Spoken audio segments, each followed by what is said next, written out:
पंजाब हवामान अभ्यासक मुक्काम पोस्ट गुगली म्हणून तालुका शिरूर जिल्हा परभणी. आता नवीन शेतकऱ्यासाठी अंदाज देतो. सर्व शेतकऱ्याला सांगू इच्छितो की राज्यात आज 25 जून 26, 27, 25 जूनला फक्त पूर्व विदर्भाकडे आज पाऊस पडणार आहे. त्याच्यानंतर मग तो पाऊस मराठवाडा म्हणजे उर्वरित महाराष्ट्रात भाग बदलत पडणार आहे म्हणून हा अंदाज लक्षात येतो. राज्यात एकंदरीत सांगायचं झालं तर राज्यात सर्व शेतकऱ्याला एक परत सांगू इच्छितो. आता पाऊस कधी येणार आहे तर राज्यामध्ये आता 28 जून, 29 आणि 30 तारखेला राज्यात पाऊस पडणार आहे. सगळ्यात जास्त पाऊस पूर्व विदर्भ, पश्चिम विदर्भ आणि त्याच्यानंतर जळगाव, संभाजीनगर, उत्तर महाराष्ट्राकडे तसेच कोकणपट्टीकडे हा पाऊस जास्त असणार आहे.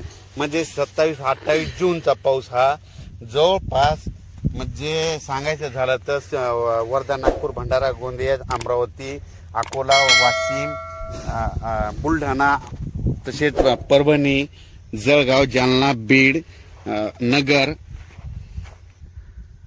नाशिक, धुळे, नंदुरबार त्याच्यानंतर कोकणपट्टी ह्या भागामध्ये जवळपास 27, 28, 29 जूनचा पाऊस चांगला पडणार आहे म्हणून हा अंदाज लक्षात घ्यायचा. उर्वरित राज्यात देखील पाऊस पडणार आहे म्हणजे सातारा, सांगली, सोलापूर, कोल्हापूर या भागात देखील पडणार आहे पण थोडाफार कमी पडणार आहे म्हणून हे अंदाज लक्षात घ्यायचा.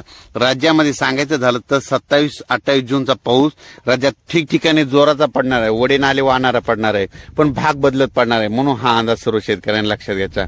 सर्व शेतकऱ्याला सांगू इच्छितो की राज्यामध्ये एकदम असा पाऊस बंद होणार नाही. राज्यात पाऊस चालूच राहणार आहे म्हणजे जवळपास हे पावसाचं सत्र चालूच राहणार आहे. फक्त काय होणार आहे आज इकडल्या भागात पडेल तर उद्या दुसऱ्या भागात, आज म्हणजे पश्चिम महाराष्ट्रात तर उद्या दक्षिण महाराष्ट्रात, तर उद्या विदर्भात तर पश्चिम विदर्भात, कधी मराठवाड्यात म्हणजे हे असं सर्व म्हणजे पाऊस असा चालूच राहणार आहे म्हणून हा अंदाज सर्व शेतकऱ्यांनी लक्षात घ्यायचा.